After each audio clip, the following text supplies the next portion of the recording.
Gloria a Dios, amén. Puede tomar asiento, puede buscar su Biblia. Vamos a compartir una porción de la palabra en esta mañana.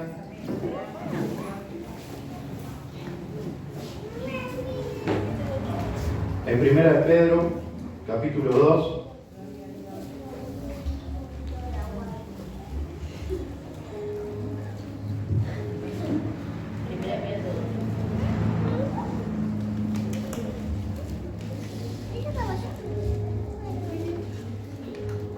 Cuando la tenga puede decir amén. 1 de Pedro, capítulo 2.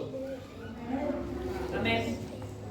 Amén. Recuerden asistir a la iglesia con su Biblia. Amén. ¿Sí? Así usted puede anotar, puede leer, puede corroborar. Nosotros le pasamos aquí en la pantalla, pero desde la pantalla también se puede equivocar, que es normal. ¿Lo tiene? 1 de Pedro, capítulo 2. Verso 9 leemos: en el nombre del Padre, del Hijo y del Espíritu Santo.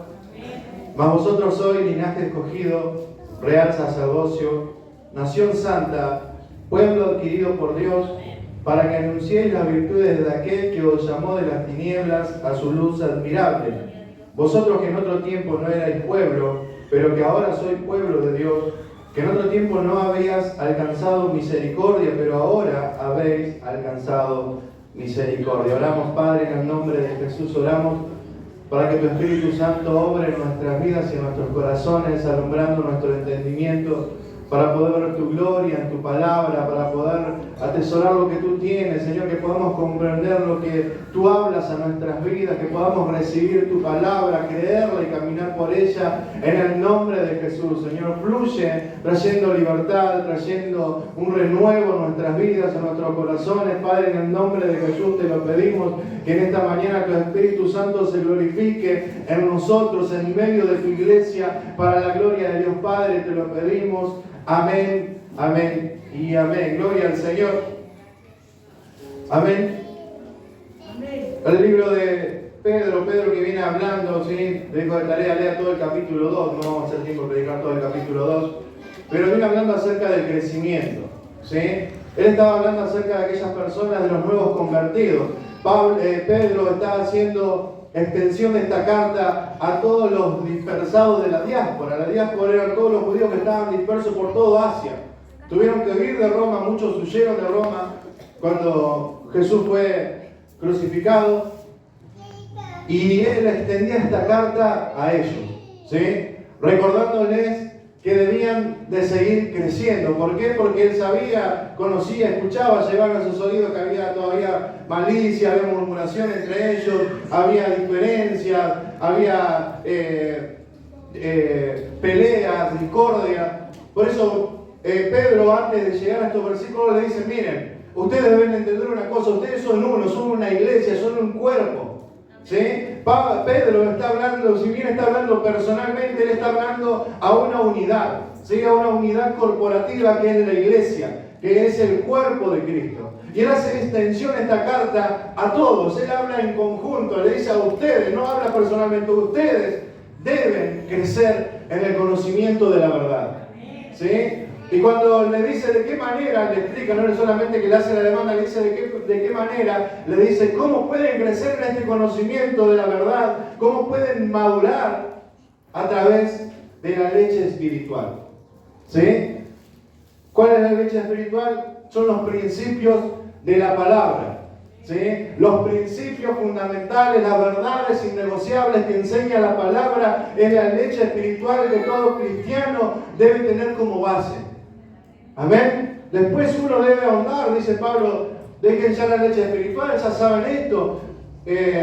Busquen comida sólida, quiere decir profundicen más. Esto es solamente una base, ¿sí? Pero para que ellos pudieran madurar, porque aquel que realmente está en ese crecimiento, aquel que realmente puede pasar a comer comida sólida, primero estar bien alimentado. Usted sabe, todos los que son padres, o los que no son padres también lo saben, que todo niño, para tener un buen crecimiento, debe tomar leche, ¿sí? De la madre, y luego en su niñez debe tomar leche, ¿sí? ¿Por qué? Porque eso le afecta en el crecimiento. Hay un caso ahí que lo doy como ejemplo. Por ejemplo, usted conoce a este jugador Di María. ¿Sí? Usted conoce a Di María, jugador de la selección. Di María tuvo muchos problemas, muchas lesiones. ¿Por qué? Porque tuvo una mala alimentación cuando era chico, cuando él estaba creciendo. Todos sabemos que la mayoría de los jugadores nacieron en lugares con mucha necesidad. Y eso produjo que a su adultez sufriera, padeciera lo que no recibió al principio. Y trayéndolo hoy a nosotros, ¿sí? Porque él hablaba de los nuevos convertidos. Acá tenemos 25.000 años, pero eso no, acá no importa la antigüedad. Usted sabe que acá no se trata de edad, no se trata de cuántas veces has venido a la iglesia, se trata de ese crecimiento personal e íntimo que uno tiene con el Señor en esa búsqueda, ¿sí? Y para crecer, primeramente, para afirmarnos y comenzar a dar nuestros pasos verdaderos como hijos de Dios y cristianos, debemos beber la leche espiritual que enseña la palabra, ¿sí? Esto como introducción para que entendamos, ¿sí? Para que lleguemos a lo que hemos leído, porque no podemos alcanzar el conocimiento pleno si no nos alimentamos bien. Usted debe alimentarse bien, hermano. Usted y yo debemos de alimentarnos bien. Debemos de alimentarnos de la palabra. Usted tiene que tener una búsqueda personal de la palabra. Gloria a Dios que asiste a la iglesia, gloria a Dios que no falta a las reuniones, gloria a Dios que se esfuerza por llegar, pero aquí solamente está 2 hasta 3 veces por semana, pero en nuestro hogar, en nuestra casa, en nuestra intimidad es donde mayor tiempo pasamos, ¿sí? Y es ahí realmente donde debe haber una búsqueda, es ahí realmente donde debe haber un interés, un deseo por esta alimentación que nos regenera, que nos vivifica, que nos renueva, que nos permite crecer. ¿Amén? Y de paso aprovecho, ¿sí? Hago la invitación. Gracias a Dios el viernes hemos terminado el discipulado bíblico, los 2 discipulados, lo que hicieron virtual y presencial, para la gloria de Dios, como dijimos. Recibieron un papel, ahora esperamos los frutos, ¿sí? ¿Por qué? Porque creemos lo que dice la palabra, que ella no vuelve vacía. Amén. Pero ahora en agosto continuamos y en agosto comenzamos para toda la iglesia, es extensivo, solamente va a haber un solo discipulado. Vamos a estudiar sobre el Evangelio, ¿sí? ¿Y qué enseña el Evangelio? Enseña lo que hablamos de leche espiritual, los principios fundamentales de la fe de todo cristiano. Hablamos de la ira de Dios, hablamos de la depravación del hombre, la justificación, santificación, glorificación, salvación, la predicación del Evangelio, todas las cosas que nosotros, porque ustedes fíjense que Pablo, las palabras que usa, nosotros necesitamos, no le ha pasado a usted, usted está con un diccionario al lado tratando de entender qué quiso decir Pablo, o Pedro, o alguno de los apóstoles. ¿No le pasa eso? ¿Sí? Pero vemos que el que recibía la carta, si la recibía de esta manera, era porque entendía, porque el propósito de los escritores era que el oyente, y esto para los predicadores, el propósito de aquel que da la palabra es que el oyente entienda. De nada sirve hablar tantas palabras bonitas y que me quede mirando así y no entiendo nada. El propósito es ese. Y si ellos usaban estos términos es porque había realmente un crecimiento en la mayoría de ellos. Otros debían volver a tomar leche espiritual. Amén. Entonces vemos que Pedro está aconsejando para que en este crecimiento entiendan que la iglesia es una unidad. ¿Sí? La iglesia es un cuerpo que debe crecer juntos. ¿Sí? Nosotros debemos crecer juntos. Muchas veces nos decimos, bueno, yo me esfuerzo yo, mi hermano, que se arregle, la salvación es personal. Es una verdad, la salvación es personal, pero Dios nos ha llamado como iglesia. ¿Sí? Es por eso la responsabilidad y es tan incisivo el Señor en la palabra en recalcar que oren los unos por los otros, que se esfuercen en la gracia, que hablen entre ustedes, entre cánticos e himnos espirituales, que sobreabunde en medio de ustedes la palabra. O sea que vemos un crecimiento de un cuerpo que tiene un único fin, que es alcanzar al Señor, alcanzar su salvación, alcanzar su obra en medio de su vida. Entonces vemos que el capítulo 2 comienza hablando de esto y habla también, cuando llegamos al versículo 9, lo que vamos a predicar, él le habla, dice, más vosotros sois, ¿sí? Ese más vosotros se traduce como un pero vosotros, porque viene hablando de otra cosa, ¿sí? Él viene hablando de algo y dice, pero vosotros. Y vemos versículos anteriores que él viene hablando de los incrédulos, de aquellos que estaban ya destinados para condenación. Y aquí vemos entonces una obra soberana de Dios en la elección de los escogidos para salvación. Amén. Dice la palabra que nosotros fuimos elegidos para salvación. ¿Cuándo? Y a mí me eligió a los 18 años, a otros 20. ¿Cuándo fuimos elegidos? Dice la palabra. Antes de la fundación del mundo. En la eternidad, antes que Dios creara todas las cosas, Él ya había dicho: este es mío, este lo voy a salvar, este es parte de los escogidos. Entonces Pedro recalca algo muy importante, dice: hay otros que no creen, hay otros que no les interesa, hay otros que se levantan en su contra, hay otros que le van a hacer la guerra, hay otros que lo van a rechazar, lo van a menospreciar, hay otros que lo van a perseguir. Hay otros. ¿Por qué? Porque para ellos no hay esperanza. Ya están destinados para la perdición. Pero ustedes, dice la palabra, para ustedes, más vosotros, si se incluye Pedro, dice: vosotros sois linaje escogido. Amén. Está hablando de que había gente que no había sido destinada, pero hay otro que sí. Hay un linaje escogido de Dios. Hay una raza escogida de Dios. Hay personas, hay almas que Dios ha escogido para salvación desde antes de la fundación del mundo. ¿Y a quién está declarando esta palabra Pedro? A los escogidos, a los que recibían la carta. Y hoy usted y yo estamos recibiendo esta carta. Y el Señor nos dice, por medio de la palabra: ustedes, hermanos, iglesias, son linaje escogido de Dios. Y esto no es de democracia, no es que la iglesia salió, bueno, vamos por los barrios a predicarle a donde haya menos inseguridad. No, hay una obra sobrenatural de Dios que nos va a buscar si es necesario en las mismas tinieblas, como dice la palabra. Porque Él lo que ha determinado lo va a llevar a cabo y lo va a realizar. ¿Sí? Y ese somos nosotros, somos el linaje escogido de Dios. Dios nos ha separado, nos ha apartado para su gloria. Dios ha dicho: ustedes sí.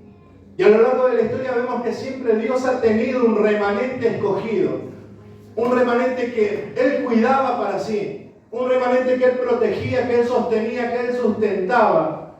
Un remanente que no escapaba de la gracia del Señor. Y ese somos nosotros. ¿Por qué nos suceden tantas cosas y sin embargo seguimos encontrándole propósito a nuestras vidas? ¿Por qué muchas veces vemos, contado el testimonio de la hermana, por qué muchas veces nos pasan cosas sorprendentes que ni la gente nos cree? ¿Por qué? Porque hemos sido elegidos por el Señor. Y nadie va a detener su propósito. Nadie va a detener su mano. Lo que Él ha dicho, lo que Él quiere hacer en nosotros, lo va a hacer. Porque Él es soberano y tiene todo el poder para llevar adelante su obra en nuestras vidas. ¿Cuántos dicen amén? Dice: vosotros sois linaje escogido, real sacerdocio. ¿Usted sabe lo que es un sacerdocio real? ¿Saben que vamos a empezar a ver ahora desde el versículo 9? Pedro, me confundo porque siempre hablamos de Pedro, ¿sí? Pedro está usando palabras, esto es muy importante que entendamos. Pedro está usando palabras que el Antiguo Testamento usa para hablar de Israel. Y Pedro usa las mismas palabras que el Antiguo Testamento usa para hablar de Israel. Él las usa para hablar de la iglesia. ¿Sí? Y esto, ¿saben qué? Nos revela algo muy importante.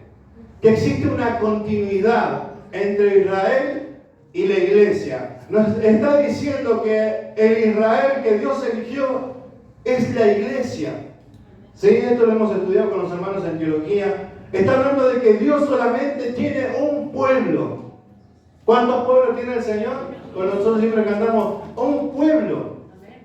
Un pueblo tiene el Señor. Un pueblo tiene un linaje solamente escogido.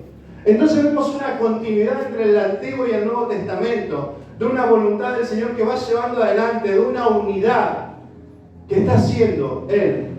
La palabra lo discrimina entre judíos y gentiles, pero que a todos los está uniendo por medio de la fe. ¿En quién? En Cristo. ¿Sí? Hoy vemos que no, pero los judíos no quieren saber nada. Dice la palabra: hay un endurecimiento parcial. ¿sí?, en sus corazones, pero va a llegar el momento que ellos también van a venir y van a reconocer. Hoy hay muchos judíos creyentes en Cristo, ¿sí? Entonces vemos que este pueblo de Israel del que hablaba el Antiguo Testamento somos nosotros. Por eso Pedro usa estas palabras, para que los judíos y gentiles entendieran: ustedes son un único pueblo. Dios no tiene dos pueblos, tiene uno solo. Y Él ha prometido salvar a este pueblo. Y Él ha prometido hacer su obra y cumplir todas sus promesas sobre Él. Este pueblo, como recordamos en esta mañana, este pueblo que ha sido comprado a precio de sangre, ¿sí? Porque es un pueblo que Él ganó por sí mismo. Sabe que la promesa de la obra de Él en la cruz para Él era un pueblo santo, ¿sí? Y usted dirá: pero entonces yo no entro. ¿Por qué Él se encarga de santificarlo? Un pueblo santo y un reino eterno es el que el Señor tiene. Hoy cantamos: y Cristo vendrá por su iglesia. Yo lo creo y amamos y deseamos su venida y decimos, como decía Juan en Apocalipsis: sí, Señor, ven por tu iglesia. Porque lo creemos así, porque reinaremos con Él, porque estaremos en la gloria con Él. Pero mientras tanto, Dios está reuniendo a su pueblo. Dios está reuniendo a su pueblo. Dios está trayendo de diferentes lugares, de diferentes razas, de diferentes países, de diferentes idiomas a su iglesia. De todo el mundo, Él está reuniendo a su iglesia y la está santificando y la está guardando y la está sosteniendo, porque es su herencia. Es su herencia. Usted sabe que la recompensa de Cristo en la cruz, ¿sabe cuál fue? Su pueblo. Usted dirá: yo muchas veces he dicho: Señor, yo en tu lugar hubiera pedido otra cosa antes que esta porquería que ven acá. Pero Él nos quiso a nosotros. Esto lo vemos así en la oración de Juan 17, cuando Él dice: Señor, Padre, yo te pido que donde yo estoy, ellos también estén. Y que la gloria que me has dado, ellos también la tengan. Entonces vemos que esta iglesia, este pueblo, este único pueblo, tanto judíos como gentiles, van a ser unidos y están siendo unidos en la fe en Cristo. Este Cristo que ha hecho un pueblo santo, decíamos, un linaje escogido y un real sacerdocio. ¿Usted sabe lo que es un real sacerdocio? ¿Saben a qué se dedicaba el sacerdote en el pueblo antiguo? Hay quien me ayuda. ¿Qué hacía el sacerdote en el pueblo antiguo? Presentaba ofrenda delante de Dios, ¿sí? Presentaba ofrenda, era el único. Los sacerdotes eran los únicos que podían ministrar la presencia de Dios. Había una tribu encargada que se llamaba la tribu de Leví, ¿sí? Aquellos que dicen que son levitas, bueno, yo quisiera ver si descienden de Leví, porque Leví solamente era una tribu, ¿sí? Y estos levitas, Dios cuando repartió las tierras, ellos no tenían tierra. ¿Saben por qué? Porque ellos fueron repartidos entre todas las demás tribus. Porque eran ellos nomás los únicos que tenían la capacidad de parte de Dios y la gracia de Dios para ministrar la presencia del Señor. Nadie podía hacerlo. Ningún otro. Tenía que pertenecer a esta genealogía. Tenía que pertenecer a esta tribu. Pero sin embargo, Dios ha hecho de nosotros, de vos y de mí, nosotros con todo lo que éramos, hermano. Usted mira hacia atrás. Yo cuando el otro día me pasaba el viernes, siempre que llego a terminar algo, cierro mis ojos y me acuerdo de quién era. Y veo que siempre fue Dios. Y veo que no merecía nada, que es obra solamente de Él. Por tanto, siempre y cada día, Él debe ser glorificado en nuestras vidas. Porque hoy tenemos este privilegio, esta honra de entrar a la presencia inmediata de Dios. Dice la palabra, entrar, dice, venid, entrar a la presencia de Dios. Ahí se me fue. Hebreos 6:14, creo que dice así. Entrad confiadamente. Voy a decir que tengo mi suegra, gracias Señor. Entrad confiadamente al trono de Dios para hallar misericordia y gracia. ¿Y a quién hablaba el libro de Hebreos? A todos los hijos de Dios. Y usted y yo, hermano, usted no necesita tener acá un título, un carnet que le dé la iglesia. Como decía mi hermana, yo quiero orar. Aquel que cree y se acerca con un corazón humilde en fe puede entrar a la presencia del Señor. Puede orar a este Dios grande y maravilloso que sostiene el universo entero, que cantábamos hoy. Está cubierto en majestad, sentado en su trono, pero que se inclina con el humilde y contrito de corazón.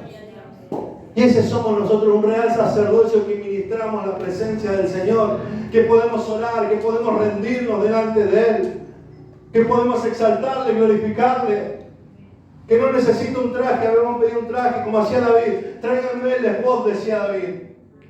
Hoy solamente necesito un corazón sincero, un corazón sincero, que reconozca la grandeza de aquel delante del cual se presenta. Porque no es uno igual a nosotros. Muchas veces nos confundimos. No es uno igual que nosotros, hermanos. No, es mi amigo. No es uno igual que nosotros. Él está en los cielos, nosotros estamos en la tierra. Debe haber temor, debe haber reverencia, debe haber respeto a la presencia del Señor. Debe haber entendimiento delante de quién nos estamos acercando. Amén. Dice, linaje escogido, real sacerdocio, nación santa. Amén. Una nación santa. ¿Usted sabe lo que es una nación? Dice, como dijimos, trae palabras del Antiguo Testamento, y cuando él habla al pueblo de Israel, le habla así a Moisés, le dice, yo los escogí, le dice, entre todas las naciones de la tierra, a ustedes.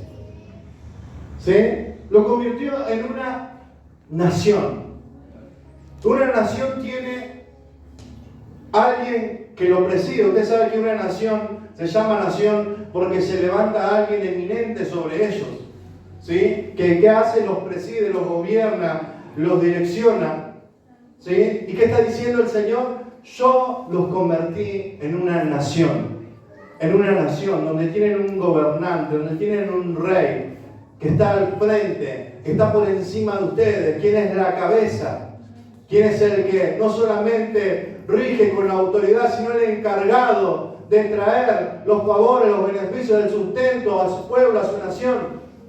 Amén. Él es el que se encarga de nuestro cuidado, de nuestra provisión. Y ese es nuestro Señor Jesucristo. Y no solamente cualquier nación, una nación santa, que como dijimos, por nosotros mismos no podemos santificarnos. Pecamos continuamente, le erramos, fallamos, tenemos debilidades. Y va a ser así hasta que nos vayamos con Él. Pero Él se encarga por medio de su Espíritu Santo, porque Él ya nos apartó. Saben que santificar, santo significa apartado, ¿sí? Alejado, apartado. Y Él nos apartó allí en la cruz, nos santificó. Pero sin embargo está obrando progresivamente en nuestros corazones, en algunos más rápido, en otros más lento, pero está obrando en nuestros corazones, santificándonos, cambiándonos, quitando de nosotros todo lo que es de esta tierra, todo pecado, toda maldad, y haciéndonos cada día más semejante al hombre, al varón perfecto que es Cristo Jesús. Cada vez estamos volviéndonos más parecidos a Cristo y menos parecidos al que éramos. ¿Sí? No sé de cuál lado estará usted, yo estoy más cerca del que era antes, pero créame que el Espíritu Santo está en su vida y está haciendo la obra. Él es capaz de obrar en su corazón y en mi corazón. Él es el que se encarga de manifestar la gloria del Señor en su vida. Y no va a dejar, como decíamos hoy, no va a dejar, hermano, su obra por la mitad. Lo que Él comenzó, Él no es como nosotros, ¿sí? Que dejó las cosas por la mitad, el revoque por la mitad, la construcción, y todo. No, Él lo hace completo. Él la obra, como le hizo en la cruz, la hace completa.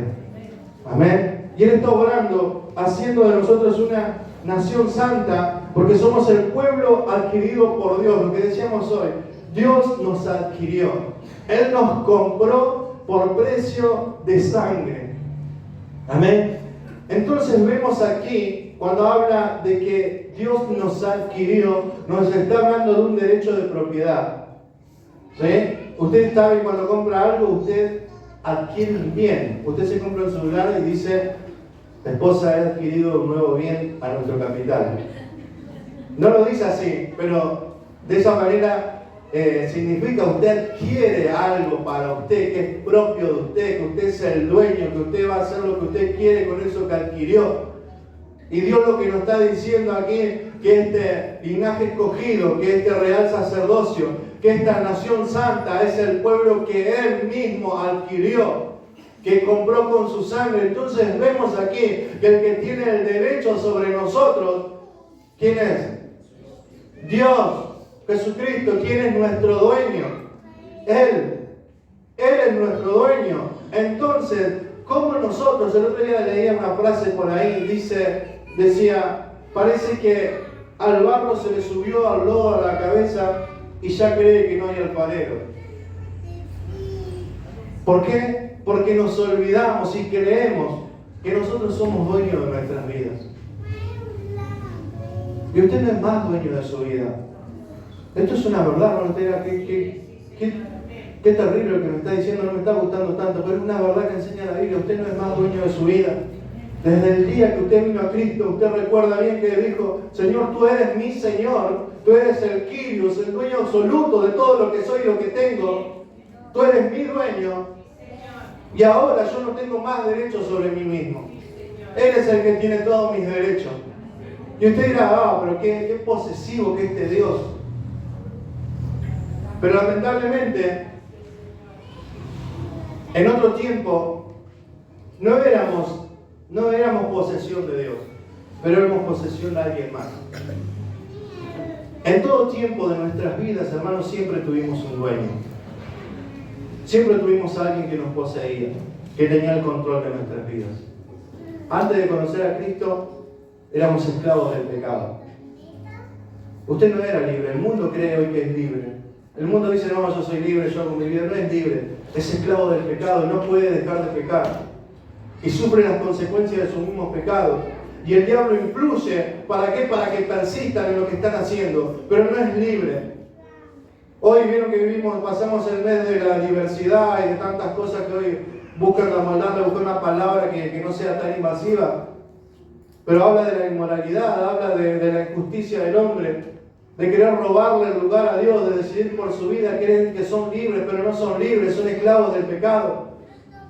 Ellos dicen que son libres, pero el pecado hace con ellos porque nosotros venimos de ahí. Y nadie puede decir que no. El pecado con nosotros hacía lo que quería. ¿Sí? Y cuando venimos a Cristo nos dimos cuenta de eso, de la gravedad de nuestra maldad, de la gravedad de nuestras decisiones, de la gravedad de lo que hacíamos, de nuestros hechos. ¿Por qué? ¿Por qué no podíamos hacer lo bueno? Porque éramos esclavos. Estábamos esclavizados al pecado. Y el sistema encima que lo gobierna Satanás influenciaba a que sigamos pecando, nos servía todo en bandeja para que no salgamos nunca de ahí y nos sintamos satisfechos. Entonces en ningún momento somos libres. Lo que hemos hecho hoy, cuando venimos a Cristo, hemos cambiado de dueño. Hemos cambiado de dueño. ¿Sí? Y Él tiene todo el derecho hoy porque nos compró a precio de sangre. Él dio su vida. ¿Sí?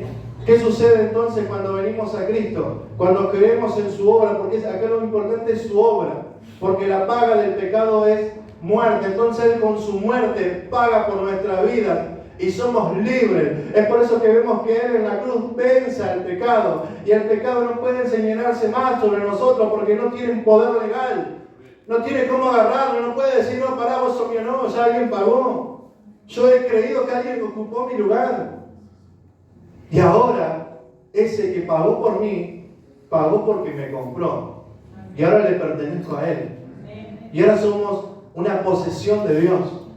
Y este Dios es totalmente diferente al pecado en el que vivíamos.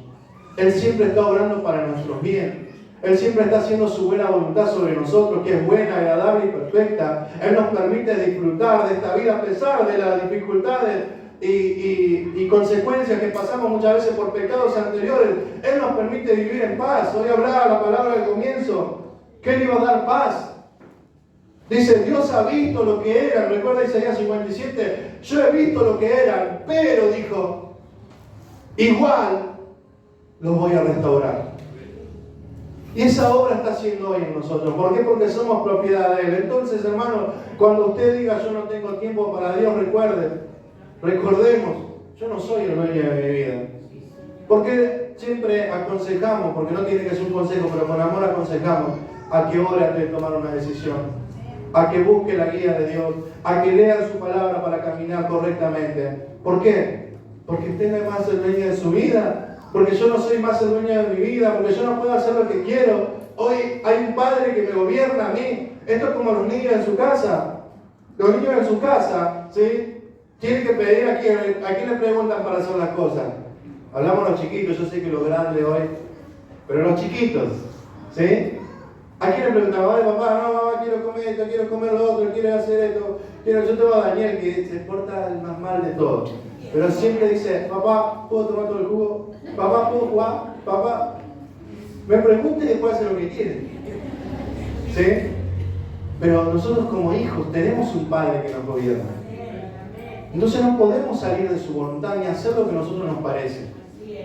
¿Sí? Hay alguien que gobierna en nosotros. Y ha dejado su Espíritu Santo en nuestras vidas para que nos guíe a esa voluntad, para que nos guíe a obedecer. Antes no podíamos obedecer, hoy podemos obedecer a Dios, porque está su Espíritu Santo en tu vida y en mi vida. Y hemos sido adquiridos y comprados por Él. Dice, para que anuncien las virtudes de aquel que os llamó de las tinieblas a su luz admirable. ¿Recuerdan dónde estaba en otro tiempo? Todos recordamos, estábamos en tinieblas, en oscuridad, en perversión, en maldad, sin poder ver a dónde íbamos, porque de eso habla las tinieblas, de no reconocer nuestro camino, nuestro sendero, de creer que todo va bien, pero sin embargo estábamos viendo hasta ahí nomás. ¿Por qué? Porque estábamos entenebrecidos en nuestra mente y corazón, viciados por nuestros pecados, muertos, dice Pablo, en delitos y pecados. No había vida en nosotros, pero de allí, de donde nos encontramos, de ese lugar de muerte, de ese lugar donde nadie quería entrar, donde parecía que no había esperanza, donde no había salida, allí fue Dios a buscarnos. Allí fue Dios a buscarnos. Y de ahí nos trajo, nos trasladó a su luz admirable. Y hoy podemos ver a través de la luz la verdad. Hoy a través de la luz que Dios ha puesto en nuestra vida podemos conocer la verdad. Usted puede conocer la verdad, hermano. Hoy no puede ser más engañado. Hoy ha sido iluminado con el poder del Espíritu Santo, o sea que no puede salirse del camino.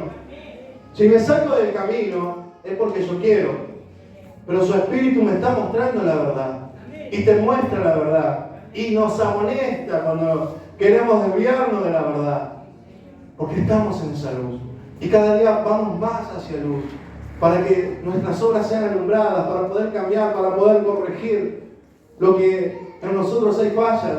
Dice más el verso 10, vosotros que en otro tiempo no erais pueblo, pero que ahora sois pueblo de Dios, que en otro tiempo no habéis alcanzado misericordia, pero que ahora habéis alcanzado misericordia. Aquí Pedro, al igual que Pablo, trae mención a una profecía que hace Oseas. ¿Sí? Esto es muy profundo.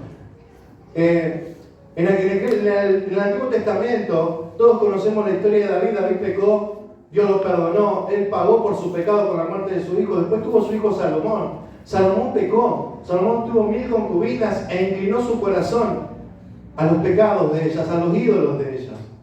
¿Y qué hizo Dios? Dios iba a traer juicio sobre Salomón. Pero Dios, para no manchar la memoria de David, porque en ese tiempo se creía y se cree hasta hoy que los pecados de los padres se pagan sobre los hijos y los hijos sobre los padres, Dios esperó una generación más por amor a David. ¿Sí? Y las consecuencias del pecado de Salomón las pagaron los hijos de Salomón, Roboam y Jeroboam. Roboam y Jeroboam que no se podían ni ver, que no se querían, ¿sí? Que se separaron. Vino un profeta de Dios en ese tiempo, se presentó delante de Jeroboam que se había rebelado contra Roboam porque Roboam no era nada que ver con David, hacía lo malo delante de los ojos de Dios. Entonces viene un profeta delante de Jeroboam y corta un manto en 12 pedazos, que hacía referencia a las 12 tribus de Israel, porque el reino de Israel estaba constituida y solamente David pudo hacer esto, que se reúnan las 12 tribus de Israel. Y en ese tiempo, Jeroboam agarra 10 partes del manto, ¿sí? Y quedan 2. Y el profeta le dice, esas 10 partes son las 10 tribus que te van a seguir, pero Dios se va a reservar 2, ¿sí? Entonces se levanta en guerra así y Jeroboam se levanta sobre 10 tribus, que era Efraín y el resto de las demás tribus, y quedaron 2 en Jerusalén, que era Benjamín y Judá. ¿Sí? Benjamín quedó con Judá porque Benjamín estaba en Jerusalén. Y se separaron e hicieron lo malo delante de Dios. Pero Roboam se arrepiente, se da cuenta de su maldad, se vuelve a Dios y Dios promete restaurarlo. Pero Jeroboam era totalmente contrario a su hermano. No quería saber nada. Él mismo había instituido, dijimos hoy, que nadie podía ser sacerdote. Él levantó sus propios sacerdotes. Él levantó sus propias imágenes para que la gente no vuelva a Jerusalén a adorar. Y en ese trajín que se fueron llevados en cautividad, Judá y Benjamín, que se conocían como las tribus del sur, donde vemos a Daniel, vemos que de este remanente permaneció un remanente pequeño, que seguían buscando a Dios, como lo hacía Daniel, que Daniel seguía orando. Vemos que ellos siguieron inclinando su corazón a Dios, y es lo que encontramos en el Nuevo Testamento. ¿Usted sabe por qué encontramos en el Nuevo Testamento judíos? Porque habla de estos, que permanecieron.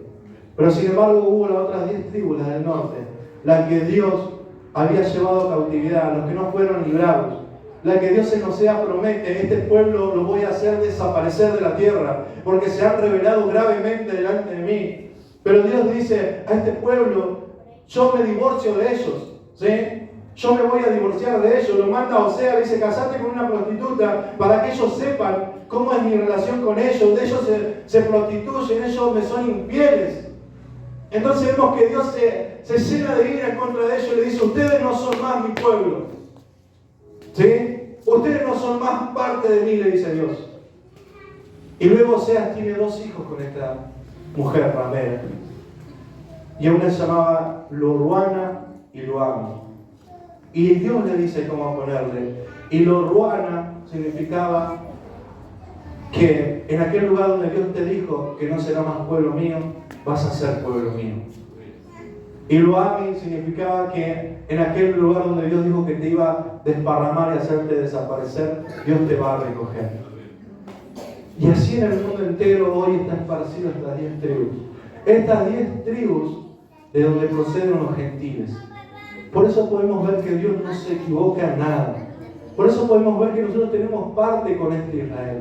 Por eso podemos ver que nosotros, que en otro tiempo no éramos pueblo porque estábamos en continua cautividad y pecado y maldad, hoy Dios ha prometido su promesa. Imagínense desde cuándo Dios había prometido eso, y hoy en usted y en mí se está cumpliendo una promesa de tantos y tantos años que parecía que no iba a surgir, que no iba a ser realidad. Los judíos no querían saber nada con que vuelva el hijo pródigo. Usted sabe que la parábola del hijo pródigo hablaba de esto, y los judíos empezaron a morder los dientes cuando Jesús les dijo: el hijo pródigo va a volver. Y ese somos nosotros. Nosotros que no éramos pueblo, nosotros que no teníamos parte, nosotros que no había esperanza para nuestras vidas. Dios nos fue a recoger de donde estábamos para darnos vida, y vida en abundancia, para hacernos parte de su pueblo. Hermano, nosotros somos parte del pueblo de Dios en esta tierra. Somos un remanente pequeño, sí, pequeño, porque la maldad va en aumento. Pero no hablamos solamente de esta iglesia, hablamos de la iglesia universal, la iglesia mundial. Hay un remanente fiel que Dios ha comprado a precio de sangre. Hay un remanente fiel que Dios adquirió para su exclusiva posesión. Hay un remanente de Dios que es la recompensa que Cristo ganó en la cruz. Hay un remanente, un pequeño remanente, un pueblo de Dios que va a permanecer hasta el final. Cuando creamos que parece: no, nadie quiere saber nada, quédate tranquilo. Le dijo a Elías: no te preocupes, Elías, yo tengo un remanente. Yo tengo 7.000 que todavía no han inclinado su rodilla delante de Baal. Dios siempre va a conservar un remanente fiel. Dios siempre va a conservar corazones que se inclinen a su presencia. Dios siempre va a hacer su buena obra en medio de su pueblo, porque pagó un alto precio por él. Pagó un alto precio por él. No fue un trueque, fue un precio de sangre, y no cualquier sangre, la sangre del unigénito Hijo de Dios. Él te compró. Y sabe una cosa, no me olvidé. Usted dirá: no, te saltó algo, no me olvidé. Él no solamente te compró para que seas un pueblo. Hay un propósito en tu vida y en mi vida. ¿Sí? No es para que, bueno, vine a disfrutar, gloria a Dios, estoy disfrutando bendiciones, beneficios, seguridad. Hay un propósito. Dice que Él nos compró para que anunciemos sus virtudes. Ese era el propósito de Israel en el Antiguo Testamento. manifestar la gloria de Dios en la tierra, confesar que no había otro Dios más que Él. Y ese es tu propósito y mi propósito hoy, anunciar las virtudes de Cristo, anunciar las grandezas de este Dios, predicar, testificar, proclamar la buena voluntad de Dios para los hombres hoy en la tierra, de que Cristo salva, sana, liberta. Pero no solamente nos quedamos ahí, anunciamos estas virtudes. ¿Cuáles son estas virtudes? ¿Cuáles son estas perfecciones? De que no hay otro como Él, que no hay otro santo, santo, santo como Él, que Él es todopoderoso, que Él es soberano, que Él es fiel, que Él es justo, que Él es omnipresente, omnisciente, que Él es el juez sobre la tierra, de que Él es autosuficiente, de que Él no necesita de nadie, de que Él es Dios, de que Él está en su trono. Y eso es lo que debemos anunciar, y no con nuestras bocas, con nuestras vidas. Mi vida debe demostrar que yo tengo un Dios santo. Mi vida debe demostrar que yo tengo un Dios justo. Mi vida debe testificar de que existe un Dios todopoderoso. El otro día hablaba con una persona y le decía que parte del mensaje es el predicador. El predicador no queda fuera del mensaje. Por eso Dios llamaba a cierta gente. El predicador es parte del mensaje. ¿Por qué mucha gente no crea el mensaje de la iglesia? Porque mira lo que es. Mira lo que es aquel otro. Vos me vas a decir a mí. Nosotros somos parte del mensaje, parte de la predicación. Nuestra vida hace veraz la palabra. Nuestra vida manifiesta que esto es una realidad, que no son promesas de políticos, que hoy estamos en un tiempo donde todos prometen todo, pero esto es verdad, esto es vida. Decía el pastor Alejandro no hace mucho, estas son cosas ciertísimas, ciertísimas, que deben ser recibidas, creídas y predicadas. Hermanos, debemos anunciar a este Cristo de gloria con nuestras vidas, con nuestras vidas. Él ya te dijo lo que sos, Él ya me dijo lo que soy para Él. Linaje escogido, real sacerdocio, nación santa, un pueblo adquirido. Ahora es mi deber, ahora es mi responsabilidad. Ahora es tiempo de tomar el lugar que nos corresponde como iglesia. Porque este es el propósito de la iglesia. ¿Cómo alumbramos? Anunciando las virtudes de Dios. ¿Cómo somos sal? Conservando por medio de la palabra este mundo que se está pudriendo, que se está perdiendo. ¿Cómo hacemos la buena voluntad de Dios sosteniéndonos en quién es Él? Y no en nosotros mismos. Porque Él es el que salva. Nosotros no salvamos a nadie. Nosotros no somos capaces ni de salvarnos a nosotros mismos. Él es el que salva. Hablemos de Él. Testifiquemos de Él. Hagamos verdad su palabra en nuestras vidas. Y que muchos vean y crean por la predicación del Evangelio, pero que sea acompañada por nuestro testimonio. Que realmente vean, así está en la iglesia de Dios. Como siempre decimos, creo que hace 10 años venimos diciendo, tiene algo diferente. En algo hay en él. Y ese es el poder de Dios, que debe ser predicado, debe ser testificado con verdad. Amén. Somos el especial tesoro de Dios, pero tenemos un propósito. No escapamos de su propósito. No podemos decir, no, yo no quiero que lo haga otro. Le pertenecemos a Él, dijimos. Le pertenecemos a Él y confiamos en el poder de su Espíritu Santo, aquel que levantó de entre los muertos a Cristo, que está operando en nuestras vidas y llevándonos al cumplimiento de esta palabra, para que seamos testigos, dijo el Señor, y recibiréis poder de lo alto, serán investidos de poder y me serán testigos en toda la tierra, hasta lo último de la tierra. Amén. Este es tu propósito, iglesia. Este es nuestro propósito como iglesia, como cuerpo, como unidad. Tenemos una sola meta, un solo propósito, un único propósito. Existen miles de actividades, miles de formas, pero no podemos dejar de testificar y de predicar el Evangelio, porque Dios ha decidido salvar a los pecadores por medio de la locura de la predicación. Y esta predicación exalta al único digno, al único sabio, al único Rey, Redentor y Salvador, Jesucristo. Aquel que en esta mañana nos reunió en este lugar, póngase de pie para sentarnos a su mesa. Nosotros que no éramos dignos, como dijo la mujer samaritana, no soy digno ni siquiera de comer de las migajas. No teníamos parte en este pueblo. Cierra tus ojos. No teníamos parte en este pueblo de Dios. No teníamos parte en esta salvación tan grande. Pero Dios ha sido bueno con nosotros.